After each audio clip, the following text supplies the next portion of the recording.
Hello दोस्तों, हिंदी जगत में आपका स्वागत है फिर से एक नए वीडियो में।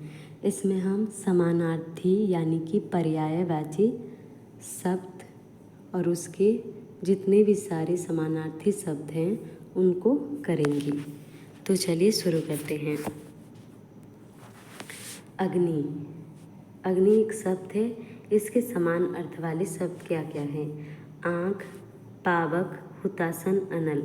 हुतासन जो है यह बार बार एग्जाम में आता है कि आँख, पावक, हुतासन और अनल ये क्या है? अग्नि के समानार्थी शब्द हैं।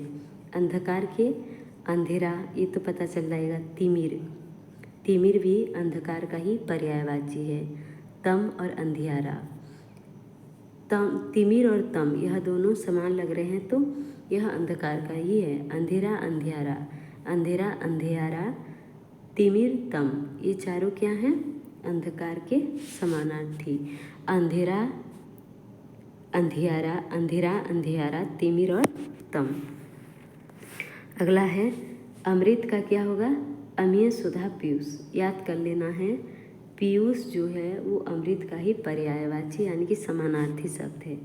अमीय, सुधा और पीयूष। असुर का क्या है? असुर, असुर का राक्षस है। निशाचर जो कि रात्रि में विचरण करते हैं उन्हें निशाचर कहते हैं। दैत्य, दानव, दनुज यह क्या है? असुर का समानार्थी शब्द है। राक्षस, निशाचर, दैत्य, दानव, दनुज। अगला है आँख। आँख का समानार्थी यानी कि पर्यायवाची। चक्षु, नेत्र, नयन ये तीनों तो लोचन, ये जो चार है याद हो जाएगा। हमें याद कर लेना है दृग, हमें याद कर लेना है दृग। आँखों का, आँख का क्या है? चक्षु, लोचन, नेत्र, नयन, दृग। अगला है आकाश। आकाश का नभ पता है, गगन, आसमान, अंबर ये चार जो है हमें पता है। अंतरिक्ष भी पता है। व्योम जो एक याद करना है। अंबर, आसमान, गगन, नभ, अंतरिक्ष और व्योम। व्योम का अर्थ क्या है? आकाश। व्योम मंडल में जगती तल में सोती शाम सरोवर पर, ये संध्या सुंदरी का एक लाइन था। व्योम मंडल में, व्योम का अर्थ क्या है? आकाश। कपड़ा, चीर, वसन, दुकुल, पट। कपड़ा का क्या है? दुकुल का अर्थ क्या है पूछा जाता है, चीर का अर्थ पूछा जाता है। तो चीर, वसन, दुकुल और पट ये क्या है? कपड़ा का समानार्थी रूप है। कमल, कमल यानी कि फूल। तो कमल का क्या है? पंकज। पंख से, पंख यानी कि कीचड़ से आने के कारण इसे पंकज कहते हैं। जलज, जल में जात होने से कारण इसे जलद कहते हैं। अरविंद, कमल, पद्म, सरोज। सरोज, पद्म, कमल, अरविंद। अरविंद याद करना है, कमल का ही पर्यायवाची। पंकज जो कि कीचड़ से उत्पन्न होता है उसे पंकज कहते हैं। कीचड़ से क्या उत्पन्न होता है? कमल। जलज, अरविंद, कमल, पद्म, सरोज। अगला प्रश्न है किनारा। किनारा मतलब कगार, तट और तीर। कगार, तट और हंस सुता की सुंदर कगरी। कगार का मतलब क्या है? किनारा है। तट और तीर यह तीनों किनारा का ही पर्यायवाची है। गर्व, अभिमान, अहंकार, घमंड और दंभ, ये इम्पोर्टेंट है। दंभ, गर्व का क्या है? दंभ। अभिमान, अहंकार, घमंड ये तीनों पता चल जाएगा, गर्व का ही समानार्थी रूप है। तो हमें याद कर लेना है दंभ। अभिमान, अहंकार, घमंड और दंभ। अगला प्रश्न है गणेश। गजानन, गणपति, लंबोदर, विनायक। गजानन, गणपति, लंबोदर और विनायक। लंबोदर, लंबा है उदर जिसका, ये कौन सा वाला समास था? आप लोग कमेंट बॉक्स में ज़रूर लिखिए कि लंबोदर में कौन सा समास है। लंबा है उदर जिसका, लंबोदर यानी कि गणेश। तीसरा अर्थ जो है इसमें महत्वपूर्ण है। अगला प्रश्न है घर का क्या है? आलय, गृह, भवन, निलय, सदन। आलय निलय घर का ही समानार्थी है। भवन सदन गृह, ये तीनों तो याद हो जाएंगे। आलय और निलय घर का ही समानार्थी रूप है। घोड़ा, अश्व, घोटक, तुरंग, बाजी है। अश्व, घोटक, तुरंग, बाजी है, यह घोड़ा का ही समानार्थी शब्द है। अगला प्रश्न है चंद्रमा यानी कि चांद। इंदु, चंद्र, चांद, निशाकर, शशांक, शशि, सुधाकर। सुधा देती है इसलिए सुधाकर, शशि, शशांक, निशाकर और चांद। निशाचर बोलने से क्या होगा? राक्षस। निशाकर बोलने से चंद्रमा। चांद, चंद्र, इंदु, ये सब क्या है? चंद्रमा के प्रतिशब्द हैं। चतुर का कुशल, दक्ष, निपुण, पटु, प्रवीण। कुशल, दक्ष, निपुण, पटु, प्रवीण। पटु का मतलब क्या है? चतुर, इसका समानार्थी रूप है। अगला प्रश्न है जल। अम्बु, उदक, तोय, नीर, पानी, बारी, सलील, पय। अम्बु, उदक, तोय, नीर, पानी, बारी, सलील, पय। दिन का क्या? दिवस, दिवा, बासर। हमें बासर को याद करना है। दिवस और दिवा तो हमें हो जाएगा, दिन का ही समानार्थी रूप है बासर। बासर मतलब क्या है? बासर मतलब दिन। बासर समानार्थी शब्द किसका है? दिन का, पर्यायवाची है। अगला है देह। काया, तन, शरीर, वदन, तो ये सब याद हो जाएंगे। काया, तन, शरीर, वदन, ये सब देह का ही समानार्थी रूप है।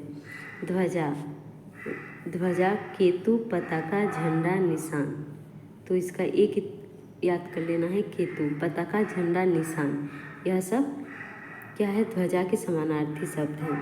नदी का सरिता, तटिनी, तरंगिणी। तटिनी, तरंगिणी, सरिता। तटिनी, तरंगिणी, सरिता। सरिता, तटिनी, तरंगिणी, यह है नदी के समानार्थी रूप। नाव, नौका व तरणी। तटिनी कैसे कहने से नदी, लेकिन तरणी कहने से नाव। पक्षी, खग, चिड़िया, विहंग, विहक। विहंग, विहक, चिड़िया, खग। खग को हमें याद कर लेना है। पक्षी का ही समानार्थी रूप है खग, चिड़िया, विहंग और विहक। पत्नी, पत्नी का क्या है समानार्थी? अर्धांगिनी, इसको याद कर लेंगे। दारा, भार्या, सहधर्मिणी। अर्धांगिनी, सहधर्मिणी। दारा और भार्या। भार्या मतलब पत्नी, दारा मतलब पत्नी। पत्थर, पत्थर का समानार्थी है पाषाण, प्रस्तर, उपल। पाषाण काल, प्रस्तर काल कहते हैं कि नहीं इतिहास में, और उपल भी पत्थर का ही समानार्थी रूप है। उपल। पवन, पवन का क्या है? मरुत, वायु। मारुति नंदन कहते हैं कि नहीं हनुमान को, पवन पुत्र हैं इसलिए मारुति नंदन। मरुत का अर्थ क्या है? पवन। वायु, समीर और हवा, यह सब पवन का ही समानार्थी रूप है। अगला है पर्वत। गिरी, नख, नग, पहाड़, सैल, यह जो है पर्वत का समानार्थी शब्द है। गिरी, नख, पहाड़, सैल। पृथ्वी का अवनी, धरा, धरती, भू, भूमि, वसुधा, वसुंधरा। अवनी मतलब भी पृथ्वी, धरा मतलब पृथ्वी, धरती, भू, भूमि, वसुधा, वसुंधरा। वसुधा, वसुंधरा, धरा, धरती, वसुधा, वसुंधरा। धरा, धरती, वसुधा, वसुंधरा, भू, भूमि, अवनी। बगीचा, बगीचा का क्या समानार्थी शब्द है? उद्यान, उपवन, वाटिका, फुलवाड़ी, ये सब याद आ जाएंगे कि उद्यान, उपवन, वाटिका, फुलवाड़ी, ये सब किसके हैं? बगीचा के समानार्थी शब्द हैं। बंदर, बंदर का यह इम्पोर्टेंट है, इसका आता है कपि, बानर, मरकट। कपि, बानर और मरकट, यह तीन बंदर का है। बादल, घन, जलद, जल को धारण करके रखता है इसीलिए जलद। और जलज बोलने से क्या होगा? जलज बोलने से कमल। जलद बोलने से बादल, जल को धारण करके रखता है। जलधर भी, नीरज, मेघ, पयुत और बारी। पय का अर्थ होता है, पयुत का अर्थ होता है बादल। अगला है बिजली का क्या है, चपला, तड़ित, दामिनी, सौदामिनी। इसका प्रश्न में आता है बिजली का समानार्थी शब्द क्या क्या है, चपला, तड़ित, दामिनी, सौदामिनी।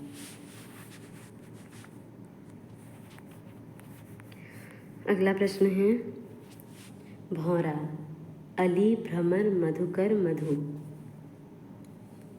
भौरा का क्या है, अली, भ्रमर, मधुकर और मधु। मछली का क्या है, मीन, मत्स्य और झस। मीन और मत्स्य तो हमें हो जाएगा, झस को हमें याद कर लेना है। झस किसका समानार्थी रूप है, मछली का। अगला प्रश्न है मनुष्य, आदमी, इंसान, मनुज, मानव, व्यक्ति। इसका सब याद हो जाएगा, आदमी, इंसान, मनुज, मानव और व्यक्ति। महादेव, त्रिलोचन, महेश्वर, शंकर, शिव, शंभु, शिव, हर। इसके भी याद आ जाएंगे, त्रिलोचन,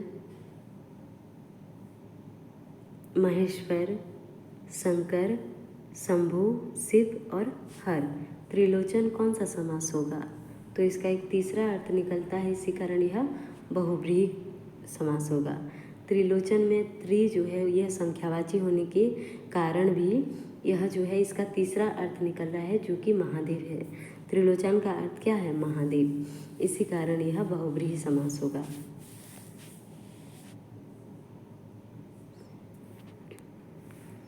अगला प्रश्न है मित्र। मित्र का समानार्थी क्या है, दोस्त, बंधु, सखा, साथी, सहृद, स्वजन। स्वजन, सुहृद, साथी, सखा, बंधु, दोस्त। माता का क्या होगा, माँ, अम्बा, जननी, धात्री। माँ, अम्बा, जननी और धात्री, यह माता का रूप है, समानार्थी रूप। राजा, नरपति, नरेश, नरेंद्र, नृप, भूप, भोपाल, सम्राट। ये सब राजा के ही समानार्थी शब्द हैं। रात, यामिनी, रजनी, रात्रि, विभावरी। रात का यामिनी, रजनी, रात्रि तो याद हो जाएगा। यामिनी और विभावरी ये दोनों याद करना है। यामिनी, विभावरी, रात्रि, रजनी, रात, यामिनी, विभावरी, रात। वन, अरण्य, कानन, जंगल, विपिन। इसका याद करना है, विपिन। अरण्य, कानन, जंगल, विपिन। विपिन जो है वो वन से विपिन याद करना। वन का समानार्थी क्या है, विपिन। वन का अरण्य, कानन और जंगल। अगला है विष्णु। विष्णु का हरि, केशव, नारायण, चतुर्भुज। हरि, केशव, नारायण, चतुर्भुज। चतुर्भुज चार भुजा है जिसके चतुर्भुज, ये कौन सा होगा, विष्णु है, तो ये कौन सा समास होगा, बहुव्रीहि समास। अगला प्रश्न है वृक्ष, तरु, द्रुम, पादप, पेड़। तरु, द्रुम, पादप, पेड़। तरु, द्रुम, पादप, पेड़ ये वृक्ष के समानार्थी हैं। शत्रु, शत्रु वाला यह इम्पोर्टेंट है, इसका आता है अरि का समानार्थी। शत्रु का समानार्थी शब्द कौन सा है बोलिएगा, 4 ऑप्शन दिएगा और इसमें से एक को हमें चयन करना है। अरि आए, दुश्मन आए, रिपु या बैरी। दुश्मन तो हमें पता चल जाएगा, बैरी भी एक देखा जाए तो ये भी हो जाएगा। रिपु और अरि यह दोनों भी हैं जो शत्रु का ही समानार्थी रूप है, इसको हमें याद कर लेना है। दुश्मन और बैरी, जिससे बैर होता है उससे बैरी कहते हैं, तो शत्रु से हमारा बैर होता है तो इससे यह याद हो जाएगा। और अरि और रिपु जो है वो शत्रु का ही समानार्थी रूप है। अगला है संसार, जग, जगत, भव, लोक और विश्व। संसार का विश्व है, जगत, जग, लोक और भव, ये सब समानार्थी शब्द है। समुद्र, रत्नाकर, बारिधि, सागर और सिंधु। ये सब क्या है? समुद्र का ही पर्यायवाची शब्द है। रत्नाकर, वारिधि, सागर और सिंधु। सर्प, सर्प का भी इम्पोर्टेंट है। अहि, नाक, उरक, भुजंग, फणी, सांप, विषधर। विषधर तो हो जाएगा, सांप भी हो जाएगा, नाक भी हो जाएगा। हमें याद कर लेना है अहि, उरक, भुजंग और फणी। फन होने के कारण यह फणी भी हो जाएगा। तो भुजंग, उरक और अहि। उजंग, भुजंग, उरक और अहि, ये सब सर्प के समानार्थी रूप हैं। अहि, नाक, उरक, भुजंग, फणी, सांप, विषधर। अगला है स्त्री। औरत, अबला, नारी, महिला, वनिता, बामा। औरत, स्त्री का ही समानार्थी रूप है औरत, अबला, नारी, महिला, वनिता, बामा। तो नारी, महिला, औरत, यह 3 हो जाएगा। बामा, वनिता, अबला, ये 3 याद करने हैं। बामा, वनिता, अबला। बामा, वनिता, अबला। औरत, औरत, अबला, नारी, महिला, वनिता, बामा। सुगंध, सुगंध मतलब खुशबू, महक। सुरभि और सौरभ, सुरभि सौरभ याद करना है, ये दोनों तो हो जाएगा। खुशबू और महक, खुशबू और महक का मतलब क्या है? सुगंध है, उसी का ही समानार्थी रूप है सुरभि और सौरभ, याद कर लेना है। सूर्य, आदित्य, दिनकर, भानु, भास्कर, रवि, दिवाकर, अर्क। आदित्य, दिनकर, भानु, भास्कर, रवि, दिवाकर, अर्क, यह सूर्य का समानार्थी शब्द है। सोना, कनक, कुंदन, स्वर्ण, हेम। स्वर्ण, कनक, कुंदन और हेम, यह सब क्या है? सोना का ही पर्याय है। हेम को याद कर लेना, यह आ सकता है। कुंदन, कनक, कुंदन और स्वर्ण। हाथी, हाथी का है कुंजर, करी, गज, नाक, मस्ती, मतंग। भुजंग बोलने से क्या है?